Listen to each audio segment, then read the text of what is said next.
ओम नमो भगवते वासुदेवाय नमः। ओम नमो भगवते वासुदेवाय नमः। निर्जला एकादशी का व्रत रखने मात्र से सभी एकादशियों का व्रत रखने के बराबर फल मिल जाता है। ज्येष्ठ मास के शुक्ल पक्ष की एकादशी तिथि को आने वाली निर्जला एकादशी के दिन निर्जल व्रत रखना चाहिए, दान पुण्य करना चाहिए और ब्राह्मणों को भोजन कराने के बाद ही पारण करना चाहिए। व्रती को पूजा के दौरान निर्जला एकादशी का व्रत कथा का पाठ करना चाहिए। निर्जला एकादशी का व्रत ज्येष्ठ मास के शुक्ल पक्ष की एकादशी तिथि को रखा जाता है। भगवान विष्णु को निर्जला एकादशी इतनी प्रिय है कि साल भर में आने वाली सभी एकादशियों के बराबर का पुण्य फल निर्जला एकादशी का व्रत रखने पर मिलता है। जो भी भक्त पूरे विधि विधान के साथ निर्जला एकादशी का व्रत रखते हैं और निर्जला एकादशी व्रत कथा का पाठ करते हैं, उन्हें बैकुंठ लोक में जगह मिलती है।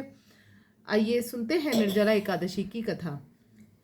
भगवान युधिष्ठिर ने कहा, हे जनार्दन, आपने अपरा एकादशी का महात्म्य सुनाया, अब कृपया ज्येष्ठ शुक्ल पक्ष की एकादशी का वर्णन करें। भगवान श्री कृष्ण बोले, हे राजन, इसका वर्णन सरस्वती पुत्र वेद व्यास जी करेंगे, क्योंकि वे सभी शास्त्रों के ज्ञाता और वेदों में पारंगत हैं। तब वेद व्यास जी ने कहा, दोनों पक्षों की एकादशी को भोजन नहीं करना चाहिए। द्वादशी के दिन स्नान आदि कर भगवान केशव की पूजा करके नित्य कर्मों से निवृत्त होकर पहले ब्राह्मणों को भोजन कराएं, फिर स्वयं भोजन करें। पितामह, मेरी बात ध्यान से सुनिए।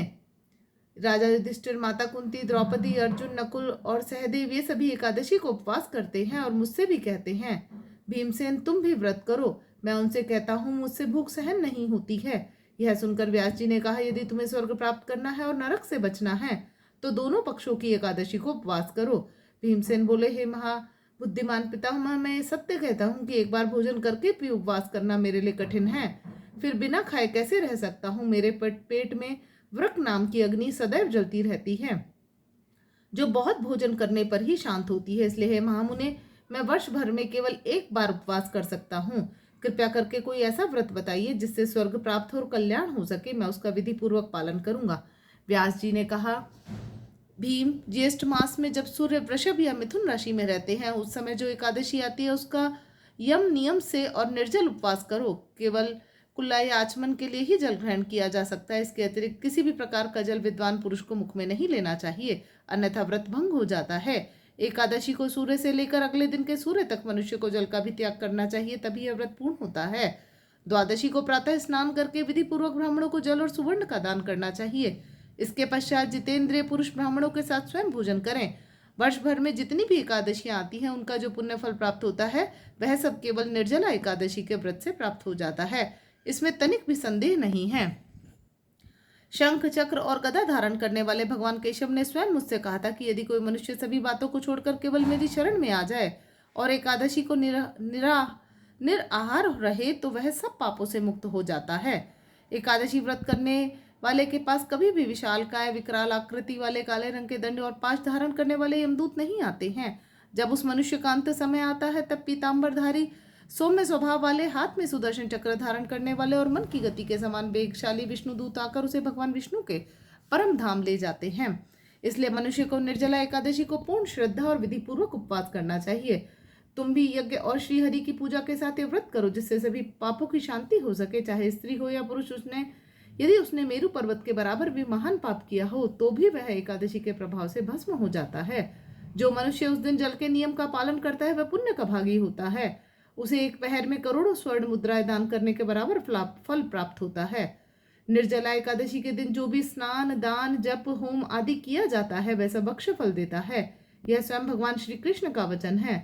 इस व्रत को विधि पूर्वक करने से मनुष्य वैष्णव व्रत को प्राप्त होता है, तथा जो मनुष्य एकादशी के दिन अन्न खाता है वह पाप खाता है। वह इस लोक में चांडाल के समान होता है। मृत्यु के बाद उसे दुर्गति प्राप्त होती है। जो व्यक्ति ज्येष्ठ शुक्ल पक्ष की एकादशी को उपवास करके दान करता है वह परम पद को प्राप्त होता है।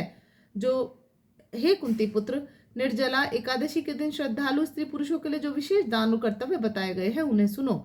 उस दिन जल में शयन करने वाले भगवान विष्णु की पूजा करनी चाहिए और यदि संभव हो सके तो घृतमयी धेनु का दान करना उचित होता है। साथ ही पर्याप्त दक्षिणा और विभिन्न प्रकार के मिष्ठानों द्वारा ब्राह्मणों को श्रद्धा पूर्वक संतुष्ट करना चाहिए। ऐसा करने से ब्राह्मण अवश्य प्रसन्न होते हैं और उनके प्रसन्न होने पर भगवान श्री हरि मोक्ष प्रदान करते हैं। और रात्रि में जागरण के साथ ये व्रत करते हैं वे अपनी 100 पीढ़ियों को और आने वाली 100 पीढ़ियों को भगवान वासुदेव के धाम में पहुंचा देते हैं। इस दिन अन्न, वस्त्र, गो, जल, शैया, सुंदर आसन, कमंडल, छाता आदि का दान करना चाहिए। जो व्यक्ति उत्तम और सुपात्र ब्राह्मण को जूता प्रदान करता है वह सोने के विमान पर बैठकर स्वर्ग में प्रतिष्ठित होता है। जो व्यक्ति इस एकादशी की महिमा को श्रद्धा से सुनता है और श्रद्धा पूर्वक इसका वर्णन करता है वे दोनों स्वर्गलोक को प्राप्त होते हैं। चतुर्दशी युक्त अमावस्या के सूर्य ग्रहण में जो फल श्राद्ध से प्राप्त होता है वही इस एकादशी के श्रवण से होता है। सुबह दंत धावन करके संकल्प लेना चाहिए कि मैं भगवान केशव की प्रसन्नता के लिए एकादशी को निराहार रहूंगा और आचमन के अतिरिक्त अन्य किसी प्रकार का जल ग्रहण नहीं करूंगा। द्वादशी के दिन भगवान विष्णु की गंध, धूप, पुष्प और वस्त्रों से विधि पूर्वक पूजा कर जल का कलश दान करते हुए मंत्रोच्चार के साथ संकल्प करें। देव देव ऋषिकेश संसार वर्ण तारकः उदकुंभ प्रदानेन नय माम परमाम गतिम, यानी संसार सागर से तारने वाले देव ऋषिकेश इस जल के घड़े का दान करने से आप मुझे परम गति को प्राप्त कराइए। भीमसेन, ज्येष्ठ मास में शुक्ल पक्ष की जो शुभ एकादशी होते हैं उसका निर्जल व्रत करना चाहिए और दिन श्रेष्ठ ब्राह्मणों को शक्कर के साथ जल के घड़े दान करना चाहिए। ऐसा करने से मनुष्य भगवान विष्णु के करीब पहुंचकर सुख और आनंद का अनुभव करता है। उसके बाद द्वादशी को ब्राह्मण भोजन कराने के बाद स्वयं भोजन करना चाहिए। जो इस प्रकार पूर्ण रूप से पाप नाशिनी एकादशी का व्रत करता है वह सब पापों से मुक्त हो अनामय पद को प्राप्त होता है। यह सुनकर भीमसेन ने भी इस शुभ एकादशी का व्रत आरंभ कर दिया। तब से यह लोक में पांडव द्वादशी के नाम से विख्यात हुई। बोलो एकादशी मैया की जय। बोलो विष्णु भगवान की जय। बोलो तुलसी महारानी की जय। अब हम इसके बाद करेंगे विष्णु भगवान की आरती। ओम जय जगदीश हरे स्वामी, जय जगदीश हरे। भक्त जनों के संकट, दास जनों के संकट क्षण में दूर करे। ओम जय जगदीश हरे। जो ध्यावे फल पावे, दुख विनसे मन का स्वामी, दुख विनसे मन का। सुख संपत्ति घर आवे, कष्ट मिटे तन का। ओम जय जगदीश हरे। मात पिता तुम मेरे, शरण गहूँ मैं किसकी स्वामी, शरण गहूँ मैं किसकी। तुम बिन और ना दूजा, प्रभु बिन और ना दूजा। आस करूँ मैं जिसकी। ओम जय जगदीश हरे। तुम पूर्ण परमात्मा, तुम अंतर्यामी स्वामी, तुम अंतर्यामी। पार ब्रह्म परमेश्वर, तुम सबके स्वामी। ओम जय जगदीश हरे। तुम करुणा के सागर, तुम पालन करता स्वामी, तुम पालन करता। मैं मूरख खल कामी, मैं सेवक तुम स्वामी, कृपा करो भरता। ओम जय जगदीश हरे। दीन बंधु दुख हरता, ठाकुर तुम मेरे स्वामी, रक्षक तुम मेरे। करुणा हस्त बढ़ाओ, द्वार पड़ा तेरे। ओम जय जगदीश हरे। विषय विकार मिटाओ, पाप हरो देवा स्वामी, कष्ट हरो देवा। श्रद्धा भक्ति बढ़ाओ, संतन की सेवा। ओम जय जगदीश हरे। तन मन धन अर्पण सब कुछ है तेरा स्वामी, सब कुछ है तेरा।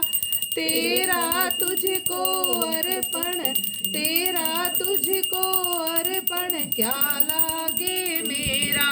ओम जय जगदीश हरे। श्री स्वामी जी की आरती जो कोई नर गावे, स्वामी प्रेम सहित गावे। कहत शिवानंद स्वामी, कहते हरि हर स्वामी, मनवांछित फल पावे। ओम जय जगदीश हरे।